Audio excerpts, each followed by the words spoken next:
No lo puedo creer. O sea que lo que pasó fue que unos vecinos estaban botando basura orgánica a los contenedores de reciclaje. Claro, por eso era el problema. Así es. Y es lamentable, porque una iniciativa tan buena ha sido malinterpretada por algunos vecinos por desinformación. Seguro que hay muchos lugares más en el Perú donde aún por desconocimiento de la cultura del reciclaje se están arrojando desperdicios orgánicos en los lugares incorrectos.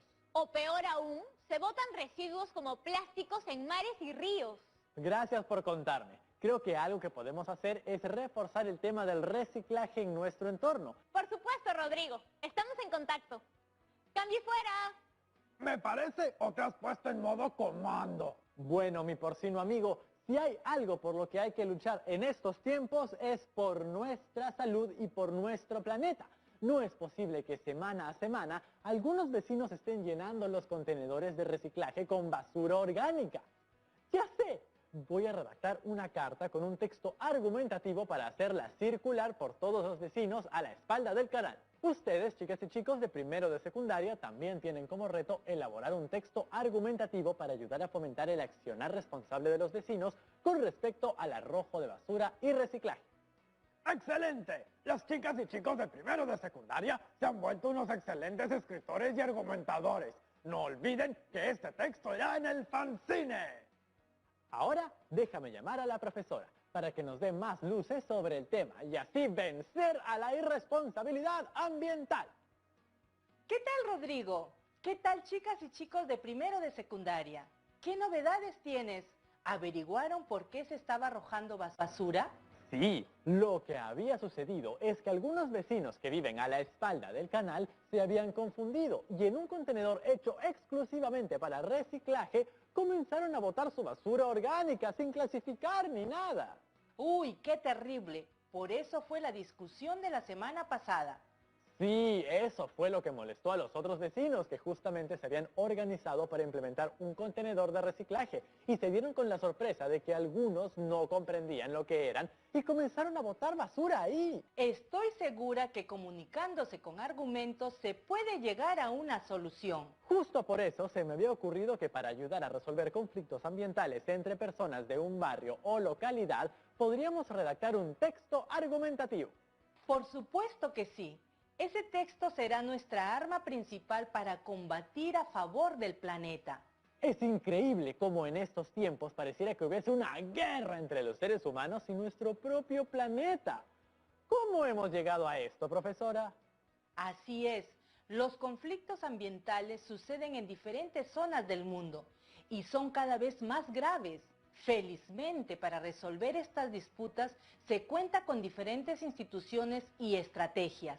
Por ejemplo, en el Perú se puede buscar la asesoría de instituciones como la Defensoría del Pueblo y el Ministerio del Ambiente. ¿También puede ayudar el Ministerio de Salud? Así es, pero veamos poco a poco qué es un conflicto ambiental, por qué se produce y cómo podemos ayudar a resolverlo. En la actualidad, debido al aumento de la población, así como a las actividades industriales y comerciales, observamos un deterioro continuo del ambiente. El problema es que no todas las industrias están llevando a cabo sus operaciones con respeto al ambiente y además están usando los recursos generales de manera indiscriminada, agotándolos. Ello afecta en parte a aquella población que ve cómo sus ríos se contaminan o cómo sus pulmones se enferman, ¿verdad? Todo por este problema ambiental global. La contaminación del ambiente produce conflictos entre las personas. Los vecinos que entraron en conflicto por la basura a la espalda del canal lo demuestran. Profesora, en el mundo, ¿cuáles son los problemas ambientales más importantes? Uno de los más importantes ahora es la pérdida de la biodiversidad a causa de la deforestación. Esta pérdida de biodiversidad es la que pone en jaque al equilibrio medioambiental. Mientras menos bosques vayan quedando en nuestro planeta, más grave es la situación. ¿Cómo no nos hemos dado cuenta de la importancia de nuestros bosques y nuestras selvas? Un problema que lo podemos vivir en nuestras propias casas es el inadecuado manejo de algunos recursos naturales, como por ejemplo el agua, Quizás no nos damos cuenta, pero cuando hacemos mal uso del agua, ponemos en riesgo muchos ecosistemas. Quizás no lo sabías, pero el promedio de agua que se gasta en una ducha de 10 minutos es de 200 litros de agua. Una manera de cuidar el agua mientras te duchas es hacerlo por 5 minutos o simplemente abrirla cuando tengas que humedecer el cuerpo o enjuagar. Si me pongo a pensar, 5 minutos es más que suficiente para quedar limpio. Ahorrar agua se ha dicho. Profesora, además del uso adecuado del agua, también una situación bien cercana es del manejo de nuestra basura. Podemos criticar mucho a los vecinos que no saben reciclar, pero seamos sinceros, ¿cuántos de nosotros tenemos un comportamiento responsable con nuestros residuos? Y los residuos no solo contaminan el agua, sino que también contaminan el aire. No solo por los gases que pueden liberar estos residuos orgánicos, sino también por la contaminación de los vehículos motorizados. Para ahondar más en el tema, veamos juntos un fragmento del siguiente video presentado por la Defensoría del Pueblo. La contaminación del aire es uno de los mayores riesgos sanitarios a nivel mundial, provocando 7 millones de muertes al año según la Organización Mundial de la Salud. En Lima, por ejemplo, existen niveles de contaminación 6 veces mayores a los permitidos mundialmente, convirtiéndose en la 9ª ciudad más contaminada del mundo. Si quieres saber cómo revertir esta situación, ten en cuenta esta información.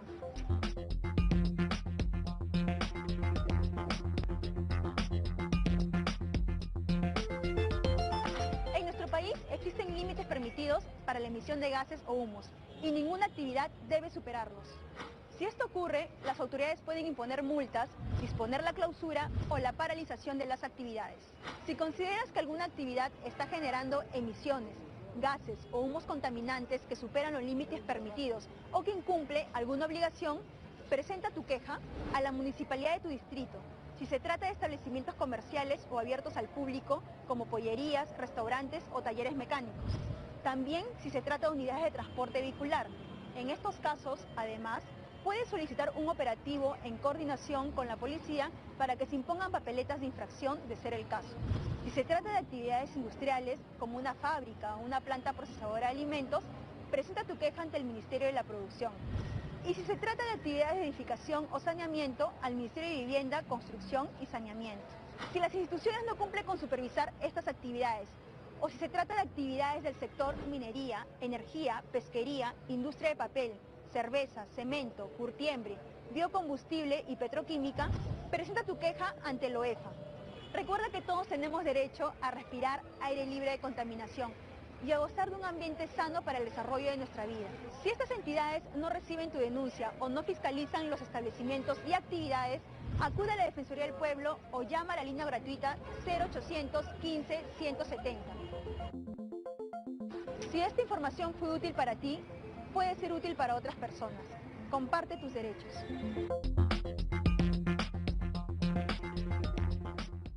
Profesora, ¿eso quiere decir que las peruanas y peruanos tenemos instancias para presentar nuestras quejas si alguien contamina el aire cerca al lugar donde vivimos, transitamos o estudiamos? Así es. Como dice la presentadora, todos tenemos derecho a respirar aire limpio. Por ejemplo, un problema muy grave es cuando no se cuenta con un adecuado manejo de residuos o cuando algunas empresas contaminan el aire o causan mucho ruido y también cuando contaminan el agua con desperdicios. Si te das cuenta, además de las responsabilidades que tenemos con el ambiente cada uno de nosotros, dichos problemas se asocian también a ciertas funciones de entidades públicas como el municipio y a entidades privadas como es una empresa. Es que el accionar de entidades públicas como privadas es muy importante para el ambiente. Y tanto nosotros como esas entidades debemos buscar formas para un uso adecuado de los recursos de la naturaleza, es decir, apostar por la ecoeficiencia. Ecoeficiencia, ¿qué será? Mejor lo averiguamos en el siguiente bloque. ¡Ya volvemos!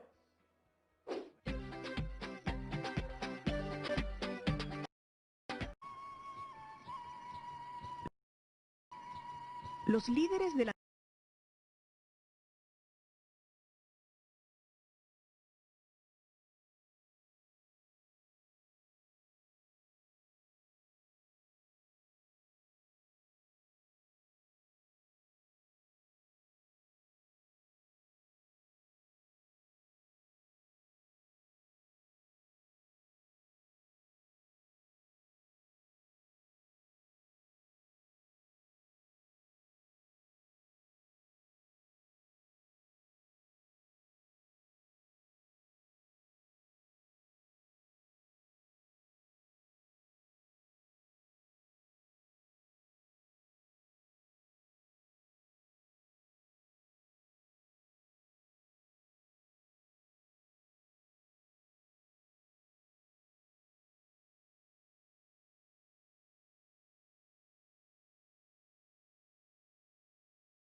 cerámica Upiznique, modelada hace aproximadamente 3000 años en la costa norte peruana. El cuerpo de la botella tiene la forma de una cabeza. La cara está dividida en dos mitades. La mitad que vemos a la izquierda es la representación de la divinidad felino. La mitad de la derecha es la de un ser humano, cuya boca es atravesada por una serpiente. La ceja se extiende hasta la oreja, como si fuera un cuerpo de serpiente, que termina en una pequeña cabeza de venado. Esta botella de cerámica representa la transformación del líder comunitario en jaguar.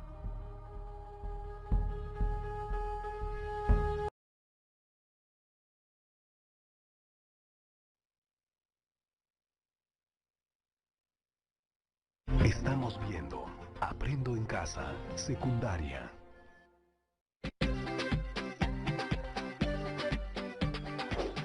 Muy bien, chicas y chicos de primero de secundaria. Continuamos dialogando sobre las distintas situaciones que provocan el desequilibrio ambiental y las acciones que debemos realizar para poder combatirlo y salvar nuestro planeta. Profesora, usted nos estaba proponiendo practicar algo llamado la ecoeficiencia. ¿A qué se refiere con eso? Bueno, chicas y chicos, para explicarlo mejor, veamos lo que nos dice el Ministerio de Educación al respecto. La ecoeficiencia asegura el buen uso y desarrollo de los recursos naturales al menor costo ambiental posible, es decir, incorpora un nuevo valor a la producción de bienes y servicios, la sostenibilidad.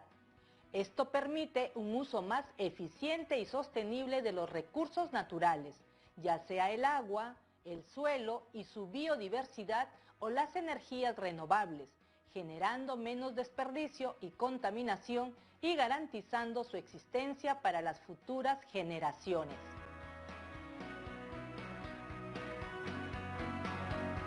Profesora, entonces, ¿cómo podemos hacer para ser ecoeficientes en nuestro hogar, escuela y comunidad? Hay diversas formas de ser ecoeficientes. ¿Recuerdan que en el programa anterior conversamos de las 5R en la gestión de residuos sólidos? Claro, yo las recuerdo bien. Eran reducir, reutilizar, reciclar, rechazar y responsabilidad. Pero le confieso que no estoy seguro de qué es exactamente residuo sólido. ¿Nos referimos a todo lo que arrojamos al tacho de basura o también a lo que botamos al tacho de reciclaje? ¿Qué son en realidad? Bueno, según el decreto legislativo 1278, concibe a los residuos sólidos como materia prima para otras industrias. Por ello, en primer lugar, desde la casa o la escuela, es posible separar los desechos en los diferentes tipos de tachos. ¡Claro! Yo en casa, por ejemplo, tengo un tacho para los vidrios, uno para los papeles, otro para los plásticos y otro para lo orgánico. Quizás algunas chicas y chicos se preguntarán, pero si ya los trabajadores separan los residuos, ¿por qué tendría que hacerlo? A ver, imaginemos que a uno de ustedes se les pasa un pedazo de plástico y la ponen con la basura orgánica. El trabajador puede separar todo lo que se puede de basura orgánica de reciclable, pero por un margen de error, tampoco días que tiene el año. Ese pedazo de plástico que olvidaste poner en el tacho del plástico puede terminar siendo una isla de plástico en algún lugar del océano. Por eso hay que controlarla desde el primer momento. Sí, profesora, el manejo inadecuado de desechos es la fuente de la contaminación y en consecuencia termina siendo un problema muy grave para el ecosistema y para nuestra propia salud. Por lo general, cada municipalidad establece procedimientos para el proceso para tratamiento de los residuos en su localidad. Otra manera de ser ecoeficientes, además de cuidar lo que botamos y evitar el daño, es producir algo bueno, es decir, crear y cultivar vida en nuestros hogares. ¿Cultivar vida? ¿Se refiere a tener plantitas? Así es. La mejor manera de proteger la vida en nuestro planeta es produciéndola, recuperar de a poquitos las áreas verdes que hemos depredado. Recuerdo que cuando estaba en el colegio teníamos un biohuerto en el que cuidábamos nuestras plantitas. Y a raíz de esa experiencia comencé a colocar macetas en la casa. Mis papás lo tomaron muy bien, tanto que ellos aún preservan y siguen cultivando algunas plantas que hasta las usan para su consumo. ¡Qué interesante lo que cuentas! Es importante dar a conocer este tipo de experiencias. Por ejemplo, desde el Ministerio del Ambiente se han desarrollado proyectos como el programa GLOBE. Este programa busca que los docentes y estudiantes se interesen en temas ambientales. Además de este programa, hay otros espacios, aparte de la escuela, donde el Ministerio del Ambiente promueve la ecoeficiencia, como son las instituciones públicas, en los cuales se busca fomentar una nueva cultura de uso eficiente de los recursos de energía, papel, agua y recursos logísticos, y las empresas en las cuales se fomentan los beneficios que genera el adecuado uso de los recursos energéticos y naturales, como el aprovechar la mayor cantidad de horas de luz natural al día, desconectar los aparatos eléctricos al abandonar el centro de labores, concientizar el ahorro de agua, la reducción del uso del papel y promover el reciclaje, entre otras acciones. ¿Cómo podemos ayudar a cuidar el ambiente en el confinamiento? Hay diversas formas de cuidar el ambiente estando en casa. Por ejemplo, apagando las luces y desconectando los equipos que no se utilizan, aprovechando al máximo la luz del sol, reutilizando el papel, cuidando los útiles de escritorio. También puede ser cultivando algunas plantas como tú lo hacías de adolescente. Profesora, así como hay problemas ambientales por los efectos negativos de actividades como la minería, en el área urbana también hay problemas porque las poblaciones expresan su preocupación contra la contaminación del aire y se observa que han aumentado las enfermedades ambientales, como las alergias, de afecciones a la piel, malformaciones y hasta el cáncer. Lo que a mí me preocupa más es cuando estos daños hacia las y los ciudadanos comienzan a ser tan graves que se inician los conflictos sociales, que pueden llevar a distintas manifestaciones. Escuchemos lo que dice la Defensoría del Pueblo acerca de los conflictos sociales.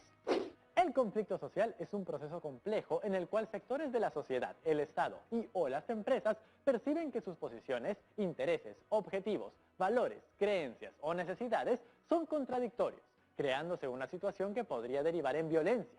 En materia de conflictos, la Defensoría del Pueblo despliega sus facultades de defensa y supervisión para prevenir e intermediar con el fin de evitar situaciones que puedan amenazar o violar los derechos fundamentales, afectar a la gobernabilidad local, regional o nacional y abrir el camino a procesos de diálogo que contribuyan a su solución. Me parece muy bien la postura que toma la Defensoría del Pueblo, pero eso me hace pensar que las causas van más allá del daño ambiental que algunas actividades económicas pueden causar. Sí, según la Defensoría del Pueblo, son 3 las causas más importantes. El rechazo al inicio de la actividad, ante el temor del manejo de los recursos hídricos, contaminación, entre otros. Interesante. La primera causa es el temor a la contaminación. Así es. La segunda causa es los problemas de cómo relacionarse, es decir, a la forma como las empresas y el Estado interactúan con las comunidades en donde se va a desarrollar un proyecto extractivo. Me imagino que para las poblaciones es más importante este nuevo criterio de sostenibilidad que para las empresas. Y que hay ocasiones en las que se sienten ignoradas y no escuchadas. Claro, Rodrigo. Les menciono la tercera causa, el incumplimiento de acuerdos, porque si bien en su momento las demandas fueron atendidas, si los acuerdos no se cumplieron, causan conflictos. Entiendo que son además problemas de valores y comunicación. Por ejemplo, el cumplimiento de la palabra, el respeto por las creencias, la empatía. Estos valores los aprendemos en nuestras familias y en nuestra comunidad. Qué interesante cómo los valores que debemos formar desde casa en nosotros repercuten en nuestra comunidad y hasta en nuestro planeta. Tienes mucha razón, Rodrigo. Por eso, en este momento de pandemia que estamos viviendo, no es un tiempo que se pierde, es un tiempo valioso para desarrollar y fortalecer esos valores en familia, pues luego los vamos a replicar en la sociedad. El problema ambiental es un problema social y cultural. Nos hace ver qué tan empáticos podemos ser no solo con otras personas, sino con toda la naturaleza. Otra cosa que observo, profesora, es que la empresa, la población y el Estado son los principales actores en estos conflictos. Cada uno debe hacer una reflexión para ver en qué están fallando y buscar alternativas para solucionar o prevenir estos conflictos. Profesora, ¿cómo se podrían prevenir estos conflictos? Primero, el diálogo. Este debería tener las siguientes características. Identificar los puntos de controversia. Mantener una actitud constructiva y de confianza. Las partes deben percibir que el diálogo es capaz de transformar positivamente una situación. En el diálogo, las partes informan, debaten, crean opciones y negocian con el fin de llegar a acuerdos de manera colaborativa. Un diálogo no es para que las ideas de uno se impongan, sino para encontrar el punto medio, la conciliación. Eso lo he aprendido en casa. El objetivo del diálogo es observar de manera amplia cómo afecta un problema a las partes, evitando de este modo que un conflicto llegue a la violencia que tanto pesar ha causado al país. Eso es importantísimo. Poner al país primero, pensar en qué es lo mejor para todos, el bienestar común. Profesora, ¿y qué pasa cuando no se llega a un acuerdo? Por ejemplo, ¿qué pasa si algunos vecinos siguen botando basura en el reciclaje? Bueno, siempre que haya un conflicto social, los ciudadanos pueden buscar la participación de instituciones como la Defensoría del Pueblo. Esta propone como alternativa la conciliación, la que busca que las partes en conflicto logren un acuerdo a partir de concesiones que ambos deben realizar de forma recíproca y equitativa. Para ello se utilizan dos mecanismos. Uno, la mediación. Permite que un tercero facilite la relación entre las partes enfrentadas, pero no toma decisiones ni tiene alguna clase de jerarquía ni poder. 2. La negociación. Supone que un tercero ayude a las partes a dejar de lado sus posiciones para descubrir cuáles son sus necesidades y qué intereses defienden y a partir de este reconocimiento intentar negociar teniendo en cuenta la satisfacción de estas necesidades. Felicidades, chicas y chicos. Veo que en este programa hemos reforzado varias ideas y con ellas podrán redactar el texto argumentativo que será parte de su fanzine. Sí, pero antes de que se vaya, profesora, ronda de preguntas. Hola Rodrigo, hola profesora, me llamo Ciara y grabo este video desde Lima. Profesora, en mi región hay mucho de lo que se le llama la contaminación sonora, porque hacen sonar las bocinas de su vehículo de manera muy insistente. Además, hay obras de construcción que ocasionan mucho ruido todos los días. ¿A dónde podemos acudir para conseguir ayuda? ¿Y qué puede ocasionar a nosotros los seres humanos este tipo de contaminación? Hay diversas instituciones como los municipios y el Ministerio del Ambiente que recogen ese tipo de denuncias. Y es que la contaminación sonora no es un problema menor. Esta ocasiona en las personas estrés, problemas de sueño, sordera y agresividad. Mayormente suele darse en las grandes ciudades por el transporte público, debido al uso innecesario del claxon y las construcciones inmobiliarias. Por eso es importante denunciar y no permitir que ese tipo de contaminación se dé. Veamos, segunda pregunta. Hola Rodrigo, hola profesora, me llamo Caterine y envío este video desde Moquegua. Aquí en la región donde vivo se habla mucho sobre el problema del mercurio y quisiera saber cuáles son los daños que el mercurio causa al ambiente y a las personas. El mercurio se utiliza en el proceso de separación del oro del resto de minerales. Sin embargo, cierta cantidad es vertida a los ríos. Este mineral es absorbido por peces pequeños, luego por peces grandes, y estos son consumidos por las personas en quienes causa diversas afecciones. Por ejemplo, pérdida de memoria, de la visión, enfermedades cardíacas, problemas de fertilidad, retraso mental, sordera, ceguera en los niños y niñas, entre otros. Muchas gracias por el programa de hoy, profesora El Planeta. Y nosotros se lo agradecemos. Chao, chao. En el programa de hoy hemos reflexionado sobre varias ideas que podrían ir en nuestro texto argumentativo. Hemos hablado de la contaminación, de los conflictos sociales que ésta genera, de los problemas de salud, de los hábitos que debemos adquirir, del buen manejo de los residuos sólidos. Oye, se me ocurre un buen criterio para reciclar. Si hay algo en tu basura que un chanchito no se pueda comer, recicla. Ahora sí, el reto de hoy es elaborar un texto argumentativo para ayudar a fomentar un comportamiento responsable de los vecinos con respecto al arrojo de basura y reciclaje. Recuerda que este reto será incluido en el fanzine que estás diseñando.